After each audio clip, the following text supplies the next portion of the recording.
kembali Bapak Ibu. Kami sungguh percaya Tuhan, bersama dengan Engkau, mujizat demi mujizat kami alami. Kuasa-Mu nyata dalam kehidupan kami. Bahkan di dalam kelemahan kami Tuhan, kami melihat pertolongan-Mu. Kami melihat kuasa-Mu terjadi atas hidup kami. Terima kasih Bapak.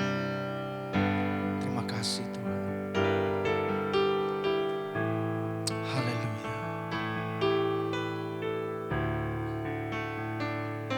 Haleluya. Kuasa-Mu nyata di dalam kelemahan. Amin Tuhan. Kekuatan-Mu menopang seluruh hidupku. Yes Lord. Dari mana datang pertolonganku? Haleluya. Hanya Yesus pertolonganku.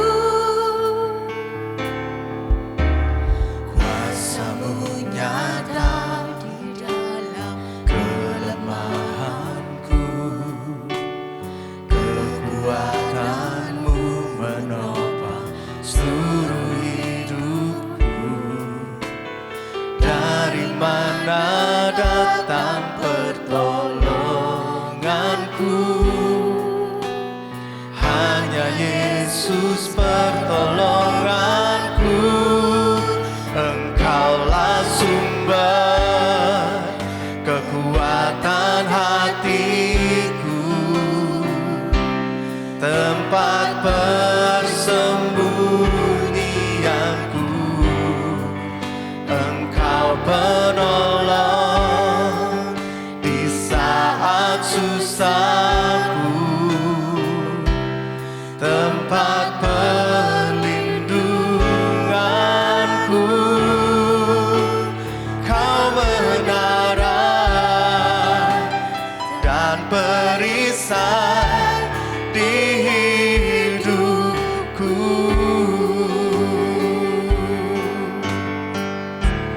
Terima kasih Tuhan.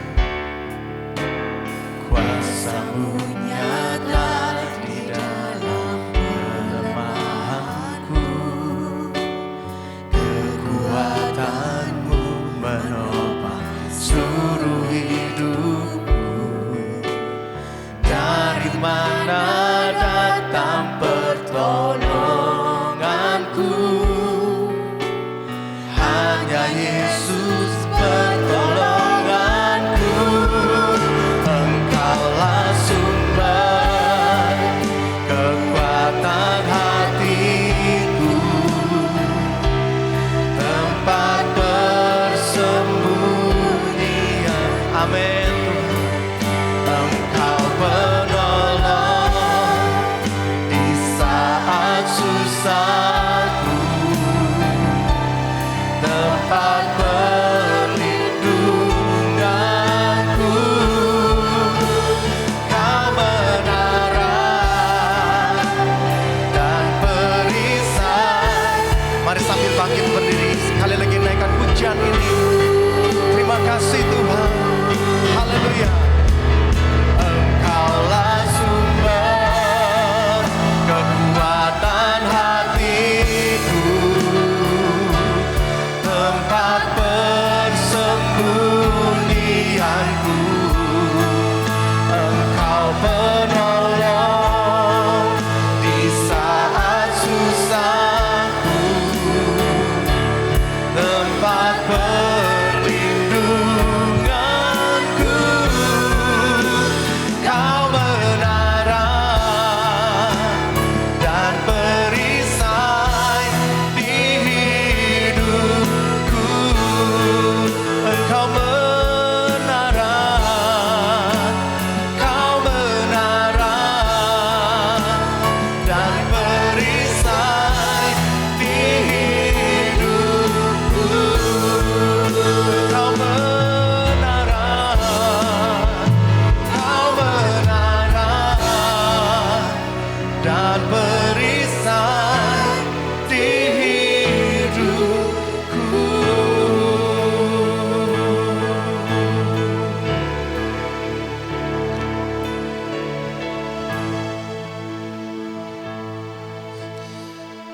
Bapa, terima kasih buat kesehatan, buat waktu dan kesempatan.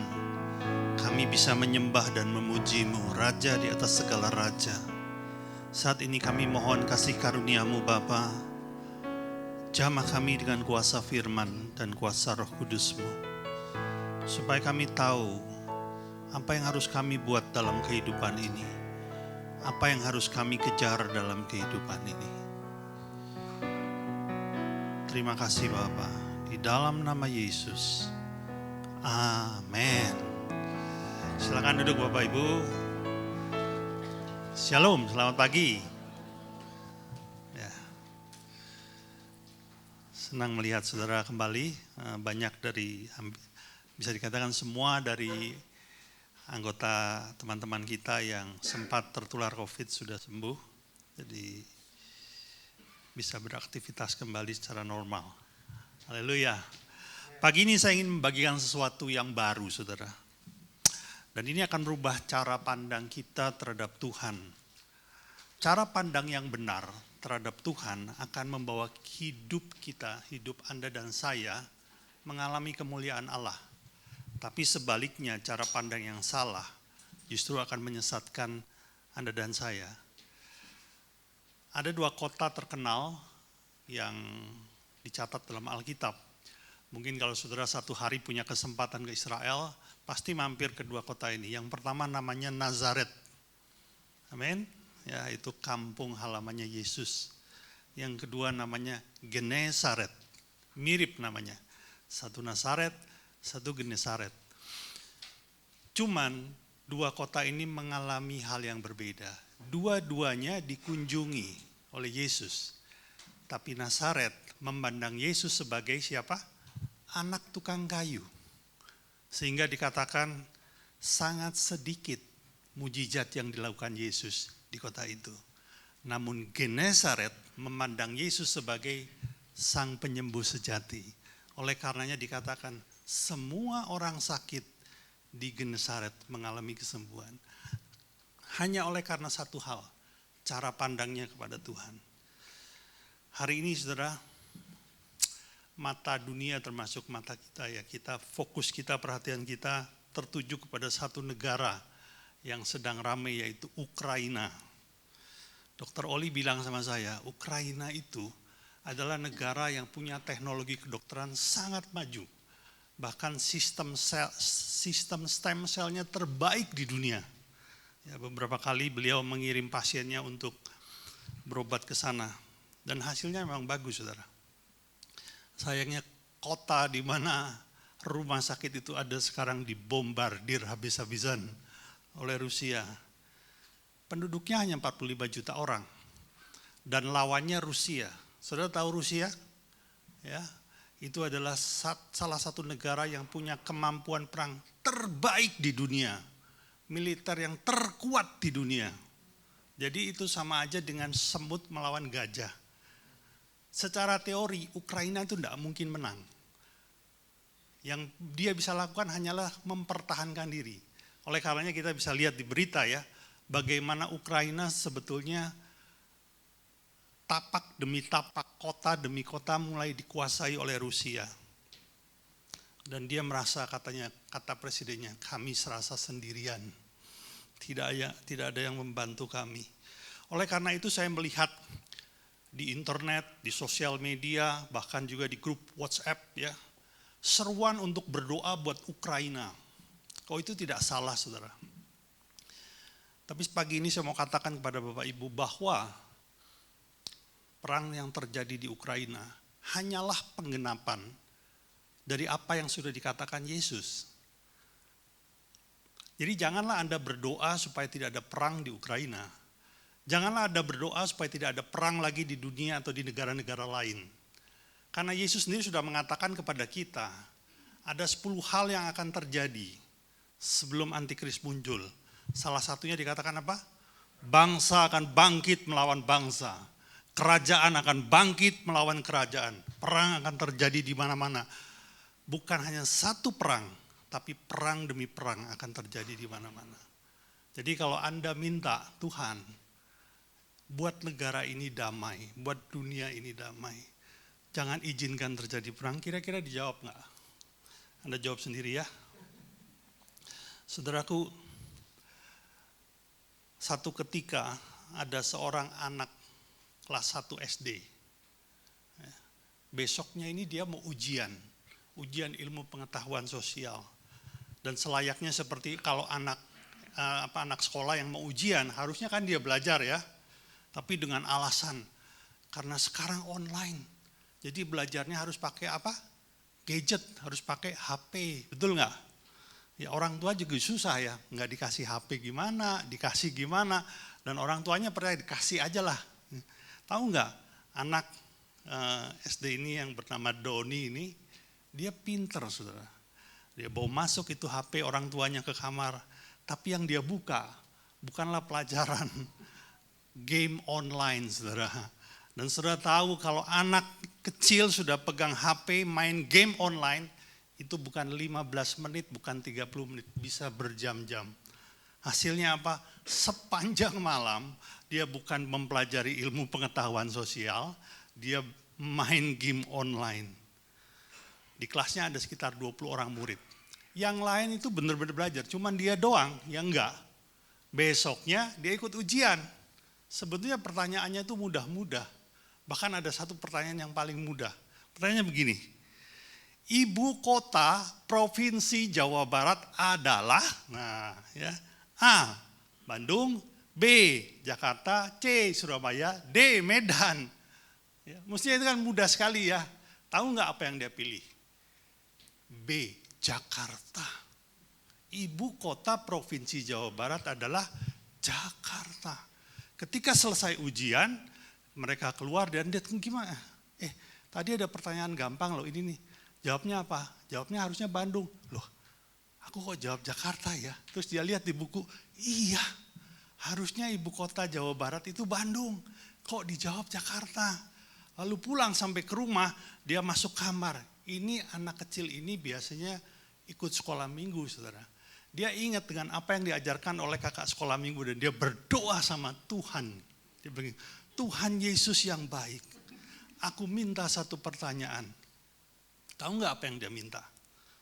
Tuhan, rubahlah ibu kota Jawa Barat menjadi Jakarta.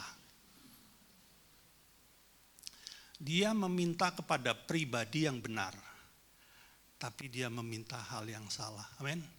Apa jadinya kalau itu dituruti sama Tuhan? Bukankah teman-temannya jadi salah semua? Betul nggak ya? Jadi sebetulnya dia meminta kepada pribadi yang benar, tapi yang dia minta adalah hal yang salah. Tahukah saudara, orang yang dewasa rohani tahu apa yang harusnya dia minta kepada Tuhan. Tahu apa yang harusnya dia doakan kepada Tuhan. Oleh karena itu hari ini ya jangan berdoa untuk perang tidak ada. Karena itu tidak mungkin saudara. Tapi berdoalah sesuai dengan apa yang Tuhan mau kerjakan. Berdoalah sesuai dengan kehendak Dia. Itu doa yang benar, saudaraku. Hari ini kita mau mengajak melihat doa dari dua orang hebat. Saudara pasti tahulah, yang satu namanya Hizkia. Dia kan raja yang hebat ya. Hizkia itu hidup di mana, saudara? Di Perjanjian Lama ya, gampangnya gitu. Di mana kotanya saya nggak tahu, tapi di Perjanjian Lama. Dan satu lagi seorang yang mengasihi Tuhan juga, namanya Simeon, bukan Simon ya, Simeon. Kalau itu di Perjanjian Baru. Kalau saudara nggak tahu, saya suruh ikut sekolah minggu deh ya, kebangetan saudara. Hizkia adalah raja ke-14 dari kerajaan Yehuda. Kita tahu bahwa setelah Salomo berkuasa, kerajaan Israel terbelah menjadi dua, utara dan selatan. Jadi yang disebut dengan kerajaan Yehuda dan kerajaan Israel. Dan Hizkia adalah raja yang ke-14. Saudara, Hizkia ini betul-betul raja yang hebat. Walaupun generasi di atasnya melakukan hal-hal yang jahat di mata Tuhan, tapi Hizkia ini melakukan pemulihan dan membawa bangsa atau rakyat yang dipimpinnya untuk kembali kepada Allah yang benar. dia menutup bukit-bukit pengorbanan. Mungkin saudara agak bingung, apa itu bukit pengorbanan? Bukit pengorbanan adalah tempat di mana orang-orang mempersembahkan korban kepada dewa-dewa lain, bukan Allah yang benar. Karena kita tahu raja sebelum Hizkia itu melakukan hal itu. Mereka berjinah secara rohani. Mereka menyembah Allah lain sekalipun juga masih tetap menyembah Allah Israel. Jadi dia tutup semua bukit-bukit pengorbanan itu. Dia menghancurkan semua patung-patung Baal dan Asyera. Itu patung-patung dewa, patung-patung berhala itu. Lalu raja ini mengajak segenap rakyatnya untuk hidup sesuai dengan perintah Tuhan. Oleh karenanya pada zaman Raja Hizkia, kerajaan Yehuda itu diberkati secara luar biasa, bahkan mencapai puncak kejayaannya. Waktu Hizkia jadi raja usianya 25 tahun. Dan dia memerintah cukup lama. Namun 13 tahun kemudian ketika Hizkia mencapai usia 38 tahun, terjadilah sebuah peristiwa yang tidak diharapkan. Hizkia itu jatuh sakit keras saudara. Dan lalu ketika dia masih dalam kondisi masih sadar lah, nggak sampai koma gitu ya. Allah mengutus seorang nabi yang bernama Yesaya bin Amos untuk memberikan pesannya kepada Hizkia. Kita lihat aja ya firman-Nya, yuk kita lihat di Yesaya 38 ayat 1 dan seterusnya.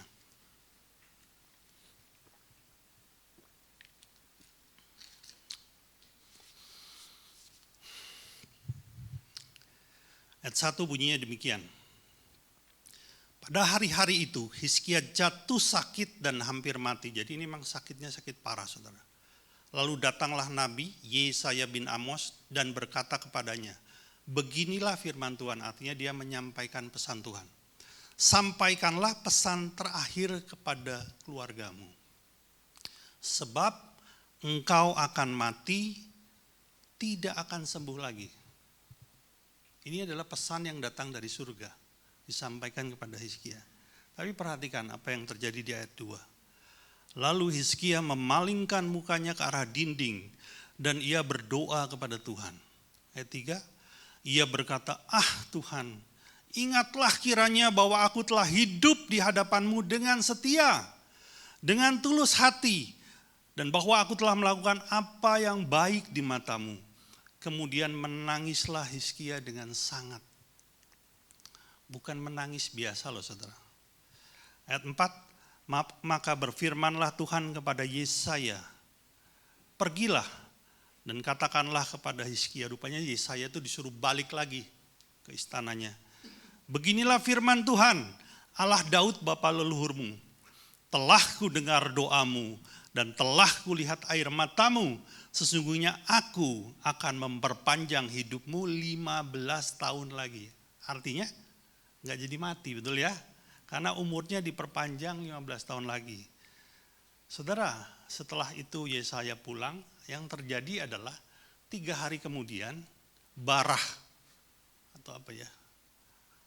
Ya katakan seperti borok begitu ya, yang begitu parah, yang sudah menginfeksi tubuhnya. Sembuh saudara. Dan Hizkia kembali sehat, kuat, normal.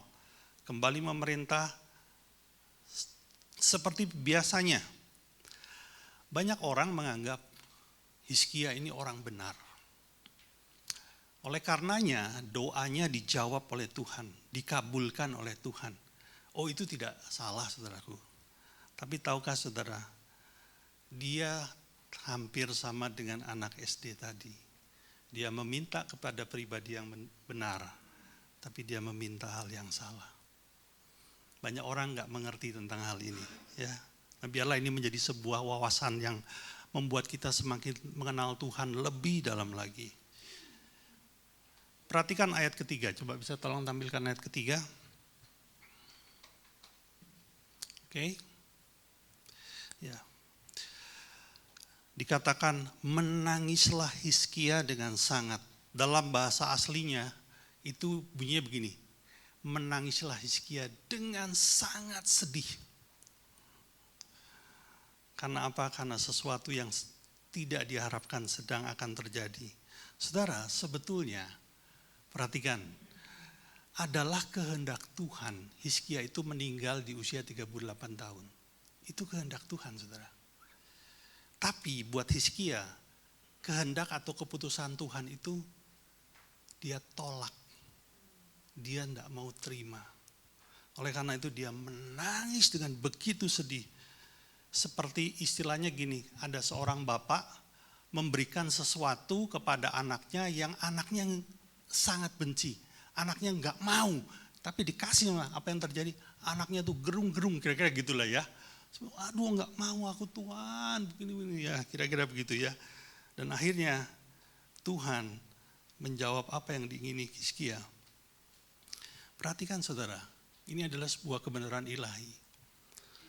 Engkau bisa loh menolak kehendak Allah dalam hidupmu. Engkau bisa loh menolak kehendak Tuhan dalam hidupmu. Dan ini saya saksikan bahkan beberapa kali dalam kehidupan hari ini. Salah satunya seorang mentor saya juga memberi kesaksian tentang hari ini. Satu kali ada seorang hamba Tuhan menjumpai anak muda. Ini hari ini ya, ini bukan perjanjian lama ini ya. Ini hari ini saudara ya. Di zaman ini, di zaman kita ini. Ada seorang hamba Tuhan berjumpa dengan anak muda semuda firman begini. Lalu hamba Tuhan itu didorong oleh Roh Kudus untuk menyampaikan sebuah pesan. Lalu pesan itu disampaikan. Dikatakan demikian, hai engkau anak muda, Tuhan akan pakai hidupmu untuk memberitakan Injil. Dan melalui hidupmu ada banyak orang akan diselamatkan. Dan anak muda ini berkata, saya nggak mau. Karena saya nggak suka menginjil. Saya akan melayani Tuhan, tapi di bidang yang saya suka. Saudara, tahu nggak apa yang Tuhan buat? Tuhan izinkan anak muda itu hidup sesuai dengan pilihannya. Diizinkan. Tapi jalan cerita hidupnya menjadi berbeda dengan skenario surga. Menjadi berbeda. Ada satu kisah yang dicatat di dalam perjanjian baru. Dikatakan ada seorang bapak punya 2 orang anak. Tapi anaknya yang bungsu satu hari bilang begini sama bapaknya. Aku nggak mau hidup di rumah ini lagi. Aku minta harta warisan bagiku. Dan aku mau pergi ke negeri yang jauh. Menikmati harta itu. Bapaknya kepingin anak itu tetap tinggal di rumah. Tapi apa yang dia buat? Bapaknya izinkan anak muda itu menghidupi pilihannya sendiri. Tangkap ini baik-baik saudara. Engkau bisa menolak kehendak Allah dalam hidupmu. Kembali kepada Hizkia. Ya. Apa yang terjadi? Hizkia sehat lagi. Nggak jadi mati. Dan dia masih dikasih perpanjangan 15 tahun. Cukup panjang itu ya. Satu ketika ada utusan dari kerajaan yang namanya kerajaan Babylon. Atau di Alkitab disebut kerajaan Babel. Mereka mengirimkan sekelompok orang untuk berkunjung kepada kerajaan Yehuda yang saat itu dipimpin oleh Hizkia. Apa yang Hizkia buat saudara? Hizkia menjadi tinggi hati. Ada 3 hal yang ditunjukkan kepada Hizkia, tapi ini justru yang paling penting dalam kerajaan itu. Dikatakan utusan-utusan kerajaan Babylon ini diperlihatkan tempat perbendaharaan emas dan perak. Itu bicara apa? Kekuatan keuangan dari kerajaan itu. Lalu setelah itu ditunjukkan kepada dia kekayaan minyak dan rempah. Itu bicara apa saudara? Kekayaan buminya, betul ya? Rempah kan dari bumi, minyak kan dari bumi, betul ya? Dan yang ketiga, ditunjukkan seluruh persenjataan yang ada di gudang senjata. Ini bicara kekuatan militer. Hizkia mau katakan, ini loh kerajaan yang aku pimpin. Dan ini hasil dari pemerintahanku. Kaya, diberkati, dan kuat secara militer. Dan orang-orang yang melihatnya berkata, hebat, engkau raja yang hebat. Begitu mereka pulang, Yesaya datang ke istananya Hizkia dan berkata, apa yang baru engkau lakukan? Terus Hizkia cerita, aku baru menunjukkan semua yang kupunya kepada utusan dari kerajaan Babylon. Ini kalau bahasa saya ya saya bilang gini kira-kira, betapa bodohnya engkau. Apa yang terjadi? Coba kita lihat. Yesaya 39 ayat yang ke-6. Sesungguhnya suatu masa akan datang bahwa segala yang ada dalam istanamu, ini bicara semua yang ditunjukkan kepada utusan Babilonia itu, dan yang disimpan oleh nenek moyangmu sampai hari ini akan diangkut ke Babel. Tidak ada barang yang akan ditinggalkan. Demikianlah firman Tuhan. Tuhan mau bilang, apa yang kamu punya ini akan dibawa mereka, dijarah mereka, dan kau enggak punya apa-apa lagi. Saya jadi ingat kemarin kan ada berita yang lagi viral ya. Ada seorang anak muda namanya siapa? Ya, sekarang sih sudah ditangkap polisi. Viralnya kenapa saudara? Dia bilang, dia rekam, dia tampilkan di YouTube. Dia bilang apa? Bahkan Tuhan sekalipun tidak akan bisa membuat aku miskin katanya. Wow, dan hari ini semua aset, semua barang-barangnya disita, bukan saja itu, semua rekeningnya diblokir, betul-betul jadi miskin. Habis saudara. Kembali kepada Hizkia. Yesaya bilang betapa bodohnya engkau. Karena ketinggian hatimu, karena kesombonganmu ini, satu hari nanti semuanya ini akan dijarah, dirampok habis oleh kerajaan Babel. Bukan hanya itu saudara. Coba kita lihat 2 Raja-Raja 20 ayat 18.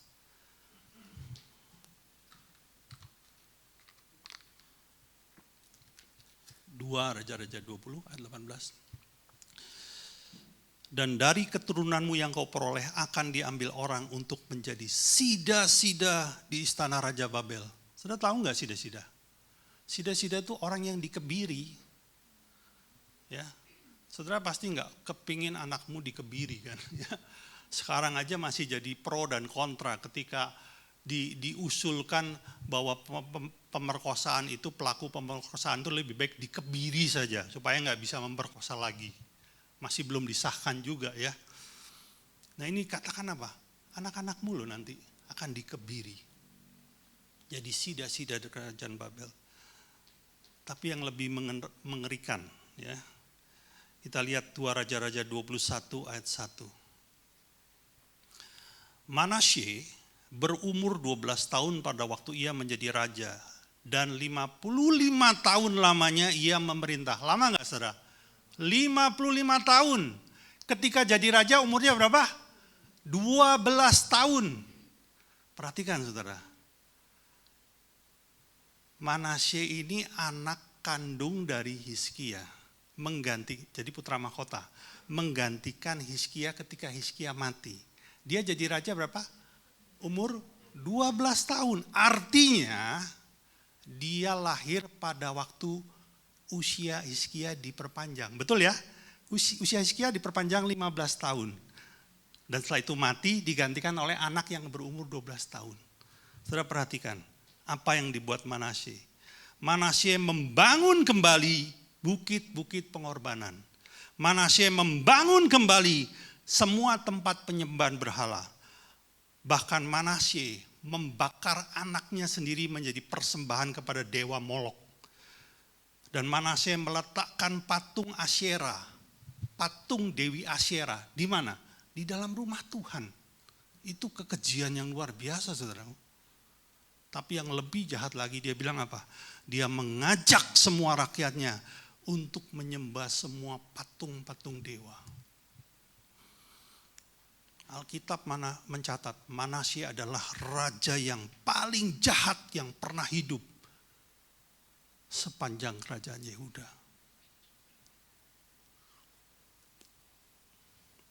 Ada banyak kejahatan, ada banyak bencana. Harusnya tidak terjadi. Seandainya saja Hizkia mau menerima keputusan Allah. Hari ini kau mati ya. Tapi dia enggak mau. Dia menangis dan berseru. Dan Tuhan izinkan. Perhatikan saudara. Bapak kita itu tidak pernah memaksa. Dia menawarkan yang terbaik. Tapi kalau engkau memilih yang lain, yang kau anggap baik, Tuhan bisa izinkan lo. Seorang hamba Tuhan berkata begini, good is the worst enemy of the best. Yang baik adalah musuh terburuk dari yang terbaik. Ya anak muda, kalau engkau tiba-tiba pacarmu yang baik, ya, terus kecantol sama orang lain, harusnya bersyukur karena Tuhan sedang menyiapkan yang terbaik, bukan yang baik. Halo, ya. Ada sebuah pandangan terhadap Tuhan. Saya percaya Anda tangkap ini. Tapi kalau saudara masih agak kebingungan, selesai ibadah bertanya, saya akan jelaskan lebih dalam lagi. Mari kita lihat respon yang berbeda dari seorang hebat lainnya yang bernama Simeon. Ya. Kita lihat di Lukas 2 ayat 25 dan seterusnya. Adalah di Yerusalem seorang bernama Simeon. Ia seorang yang benar dan saleh, yang menantikan penghiburan bagi Israel. Roh Kudus ada di atasnya. Jadi ini memang orang yang luar biasa. Ya. Ayat 26. Dan kepadanya telah dinyatakan oleh Roh Kudus bahwa ia tidak akan mati sebelum ia melihat Mesias. Yaitu dia yang diurapi Tuhan. Ayat 27. Ia datang ke bait Allah oleh Roh Kudus. Ketika Yesus anak itu dibawa masuk oleh orang tuanya melakukan kepadanya apa yang ditentukan hukum Taurat. Ia menyambut anak itu dan menatangnya sambil memuji Allah. Katanya, perhatikan apa katanya? Sekarang Tuhan, biarkanlah hamba-Mu ini pergi dalam damai sejahtera sesuai dengan firman-Mu, sebab mataku telah melihat yang daripada-Mu. Simeon ini orang yang saleh, orang yang mengasihi Tuhan dan hidup benar di hadapan Tuhan. Dan satu kali Roh Kudus berbicara kepada dia, Simeon, engkau tidak akan mati sebelum engkau berjumpa dengan Mesias. Atau kalau saya bikin mudah, saya balik. Engkau baru mati setelah engkau berjumpa dengan Mesias. Kira-kira begitu ya, itu mudahnya begitu ya. Dan Simeon menerima, memegang dan menghidupi pesan itu. Sampai satu hari ada sepasang suami istri dari Nazaret berangkat ke Yerusalem membawa seorang anak kecil untuk ditahirkan. Karena waktu itu tradisinya begitu, dibawalah ke bait Allah. Dan ketika pasangan yang kita tahu namanya Yusuf dan Maria dan anaknya namanya Yesus ada di bait Allah, si Simeon yang ada di rumahnya tiba-tiba digerakkan oleh Roh Kudus. Sekarang kau pergi ke bait Allah. Dan dia pergi ke bait Allah, berjumpalah dengan dia, Sang Mesias. Dan ketika dia berjumpa dengan Sang Mesias, apa yang dia katakan? Sekarang Tuhan, aku sudah melihat, aku sudah bertemu dengan Mesias. Izinkanlah aku pulang dalam damai sejahtera. Saudara, respon yang berbeda dengan Hizkia. Yang dia buat adalah, Bapa, waktumu adalah yang terbaik. Kalau memang sekarang sudah waktunya pulang, aku pulang. Sudah tangkap ini? Respon berbeda. Dua-duanya orang benar di hadapan Tuhan. Tapi bicara kedewasaan rohani, itu dua hal yang berbeda. Anda bisa benar di hadapan Tuhan, tapi Anda bisa tetap tidak dewasa secara rohani. Tangkap ini saudaraku. Saya kasih sedikit kesimpulan supaya saudara nggak lupa ya, ini terlalu panjang soalnya. 1, engkau bisa menolak kehendak Tuhan dalam hidupmu. Bisa loh, karena Allah itu Bapa yang baik. Beda dengan iblis yang memaksa, yang mendorong, mengharuskan, mengekang saudara. 2, Allah mengizinkan engkau hidup dalam pilihanmu kalau engkau menolak kehendaknya. 3, sesungguhnya keputusan Tuhan selalu yang terbaik, sekalipun berbeda dengan keinginanmu. Di tahun 2021, jadi setahun yang lampau, kira-kira di pertengahan tahun, ada seorang hamba Tuhan yang sangat mengasihi Tuhan, namanya Timotius. Usianya 69 tahun. Dia punya komorbid saudara, karena dia ada diabetes ya. Dan itu sudah diidapnya cukup lama. Tapi hamba Tuhan ini mengasihi Allah dan dia seorang dewasa rohani. Waktu itu ternyata dia tertular oleh COVID Delta dan kita tahu Delta lebih kejam daripada Omikron ya. Kok namanya bedanya jauh ya Delta sama Omikron? Kok enggak Delta aja gitu. Ya, dia kena Delta. Dan akhirnya dibawa ke rumah sakit. Dokter yang mengobservasi mengatakan Bapak enggak bisa dirawat di kamar biasa, harus dimonitor terus-menerus, artinya harus dimasukkan kepada ICU, di dalam ICU termonitor terus gitu. Karena saturasinya terus turun, saudara. Terus turun.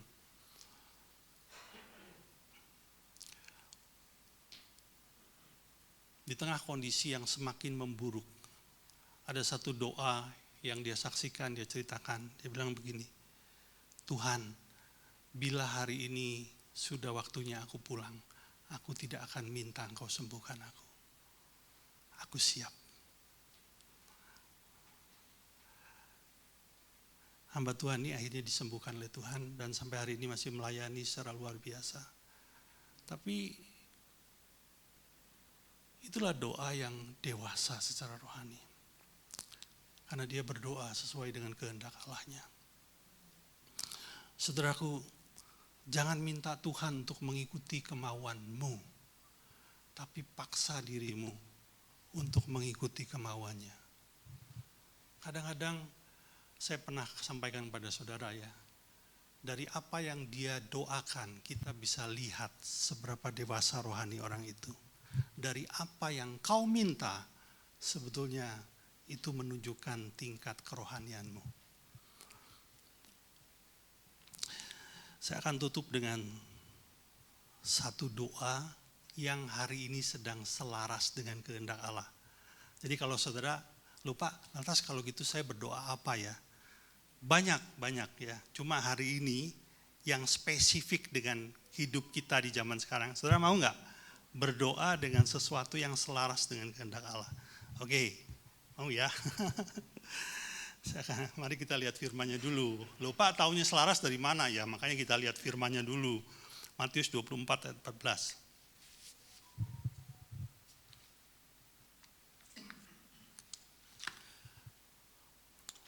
Yesus tadi berkata apa? Bangsa akan bangkit melawan bangsa, kerajaan akan bangkit melawan kerajaan. Akan terjadi banyak perang sebelum antikris muncul. Tapi salah satu yang lain dia bilang begini, dan Injil kerajaan akan diberitakan di seluruh dunia menjadi kesaksian bagi semua bangsa. Sesudah itu barulah tiba kesudahannya. Ini kehendak Allah. Sebelum antikris muncul, Yesus menghendaki Injil, berita tentang Yesus adalah keselamatan, mencapai ke seluruh pelosok dunia. Kalau engkau mau berdoa selaras dengan kehendak Allah, engkau bisa berdoa, Tuhan, jadikan aku alatmu untuk memberitakan Injil itu. Itu artinya engkau sedang berdoa selaras dengan kehendak Tuhan. Engkau tidak sedang berdoa seperti Hizkia berdoa. Engkau sedang berdoa seperti Simeon berdoa. Amin. Jangan khawatir kalau memang kapasitasmu tidak ke Irak, Tuhan tidak akan kirim engkau ke Irak ya. Jangan khawatir ya. Tuhan tahu kapasitasmu, Tuhan tahu kemampuanmu. Dan Tuhan sudah punya rencana yang indah atasnya. Kalau saudara bersedia, mari kita tutup firman ini dengan doa itu ya. Oke, kita pejamkan mata kita sebentar. Bapa di surga, kami bersyukur. Firman yang kami dengar pagi ini menuntun kami untuk kami bisa melihat apa yang menjadi kehendak-Mu atas hidup kami. Oleh karenanya pagi ini Bapa, kami minta kepadamu, jadikan kami alat-Mu, sehingga melalui hidup kami, Injil itu diberitakan sampai seluruh dunia, sampai semua bangsa mendengar Injil itu. Pakai kami, pakai hidup kami, pakai segala keberadaan kami menjadi alat-Mu. Di dalam nama Yesus. Amin. Kunci deh. Haleluya. Ku bersyukur Kau memilihku menjadi hamba-Mu, melayani-Mu. Senang hidupku ku serahkan untuk kemuliaan-Mu. Ku mau setia sampai akhir, melayani seumur hidupku, sampai ku dapatkan mahkota kehidupan di dalam kerajaan. Ku mau setia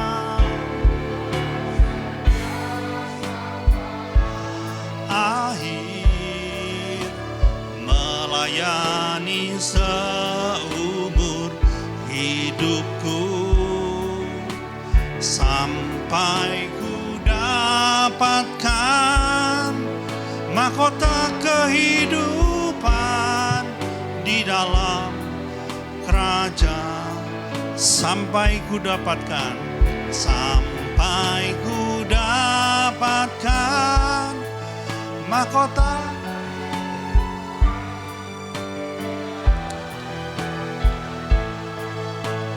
Sampai ku dapatkan.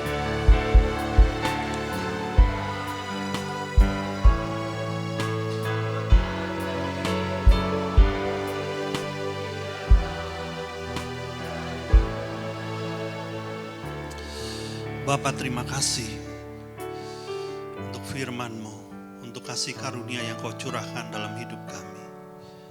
Sebentar kami akan menerima perjamuan kudus Bapa. Kami akan terima dengan cara yang benar.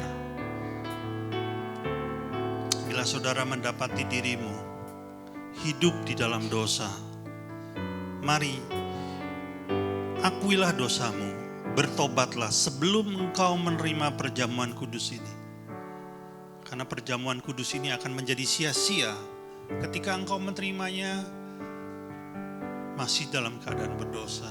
Tapi ketika engkau datang kepada Tuhan dan mengakuinya, maka engkau disucikan, diampuni, sehingga engkau layak menerima berkat dari perjamuan kudus ini. Yes, Lord. Terima kasih Tuhan. Terima kasih Yesus.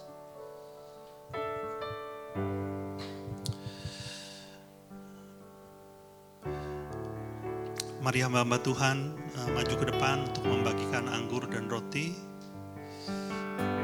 Demikian pula dengan jemaat yang ada di rumah, masing-masing bisa mempersiapkan roti dan anggurnya.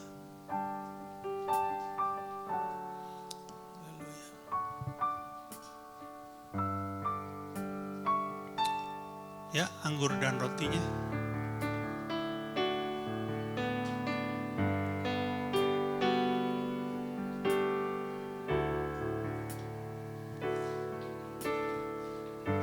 Ampuni istri saya ya.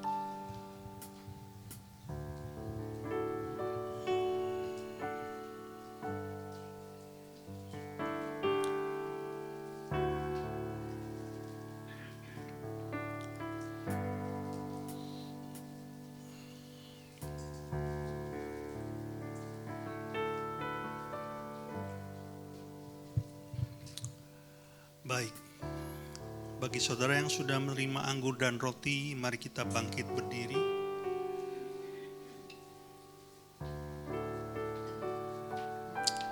Haleluya.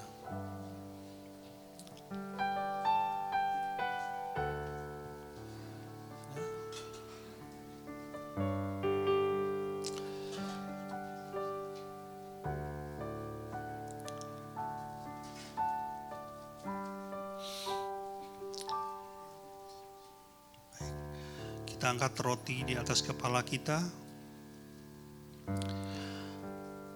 Sebab apa yang telah kuteruskan kepadamu telah aku terima dari Tuhan, yaitu bahwa Tuhan Yesus pada malam waktu ia diserahkan mengambil roti dan sudah itu ia mengucap syukur atasnya. Ia memecah-mecahnya dan berkata, inilah tubuhku yang diserahkan bagi kamu. Perbuatlah ini menjadi peringatan akan aku. Jemaat yang dikasihi Tuhan, bukankah roti yang kita pecah-pecahkan adalah persekutuan kita dengan tubuh Kristus? Mari kita makan dalam namanya.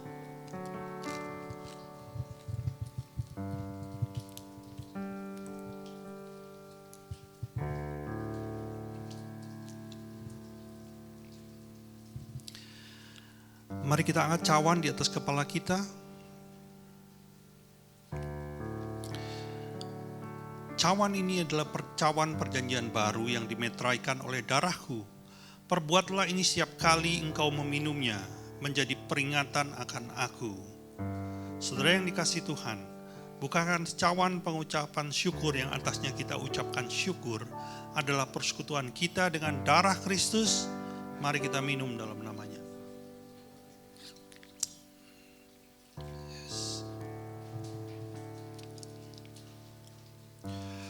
Ku mau setia sampai akhir, melayani seumur hidupku, sampai ku dapatkan mahkota kehidupan,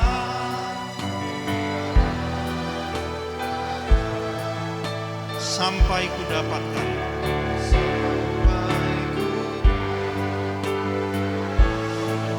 mahkota kehidupan di dalam kerajaan, sampai ku dapatkan kehidupan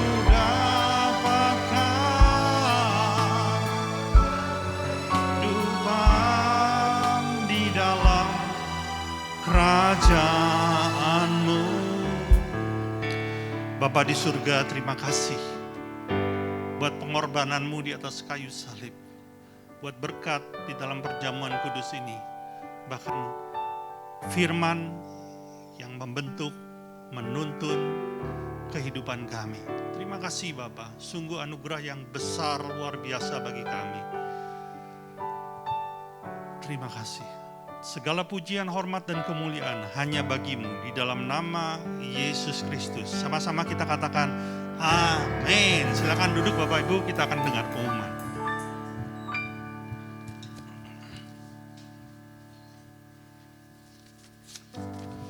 Shalom, selamat pagi semuanya. Saya akan membacakan beberapa info bagi yang ingin mengikuti ibadah tatap muka seperti hari ini. Bisa mendaftar ke grup Telegram gereja ya. Bagi saudara yang nanti ingin memberikan persembahan, bisa melakukannya setelah doa penutup dengan cara memasukkan amplop persembahan saudara ke kotak persembahan yang sudah disediakan. Ada 2 ya di pintu keluar nanti ya. Ibadah online dapat diakses jam 2 nanti siang. Linknya diinfokan di grup Telegram. Mari kita membangun mesbah doa setiap jam 8 malam. Ajak anggota keluarga untuk membangun hubungan lebih intim dengan Tuhan. Doa malam juga seperti biasa, hari Rabu jam 7 malam. Harap hadir 15 menit sebelumnya karena ada prokes yang harus dilakukan. Juga harus mendaftar ke grup Telegram gereja. Oke? Itu aja pengumumannya. Kita tutup ibadah ini dengan doa. Kita undang jemaat untuk bangkit berdiri.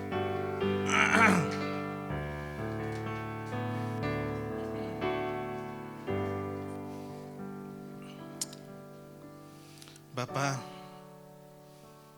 terima kasih untuk semua kebaikan-Mu dalam hidup kami dan juga kesempatan yang Kau berikan kepada kami untuk memberikan persembahan.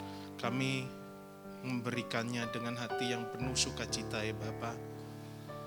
Terima kasih juga ya Bapa untuk hari ini, untuk firman yang Bapa tabur pada hari ini. kami terima juga dengan penuh sukacita, dan mampukan kami juga untuk melakukannya menjadi alat-Mu,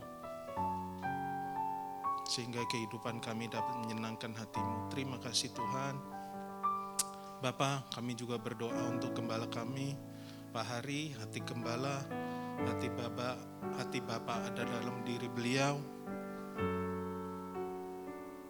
Pakai beliau semakin luar biasa di dalam Engkau, menjadi teladan kami dalam bersikap ya Bapa, sehingga apa yang kami lakukan menyenangkan hati-Mu. Terima kasih Tuhan, berkati juga istri dan anak-anak beliau. Kami juga berdoa untuk hamba-hamba Tuhan yang bertugas pada pagi hari ini. Benarkan motivasi hati kami ya Bapa dalam kami melayani-Mu. Mampukan kami untuk berbuat lebih, semuanya hanya untuk kemuliaan-Mu. Dan juga kami juga berdoa untuk jemaat yang turut beribadah bersama kami ya Bapa. Terima kasih kami diberi kesempatan untuk menyembah, memuji, dan mendengar apa yang ingin Kau sampaikan. Mampukan kami juga ya Bapa menjadi alat-Mu dimanapun kami berada, di lingkungan manapun, di sekolah, di studi, di pekerjaan, di lingkungan manapun kami siap menjadi alat-Mu ya Tuhan.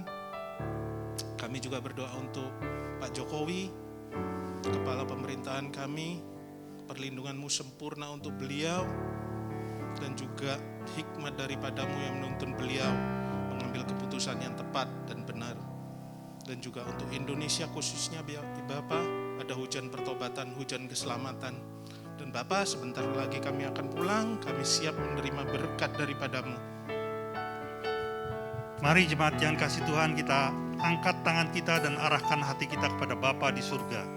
Diberkatilah Engkau berlimpah-limpah dengan segala yang terbaik dari Allah Bapa, kasih-Nya yang sempurna di dalam Yesus Kristus, serta kekuatan pertolongan dari Roh Kudus, memampukan engkau untuk menghidupi segenap kehendak Allah. Kita yang sudah terima semuanya itu sama-sama kita katakan, amin. Tuhan Yesus memberkati.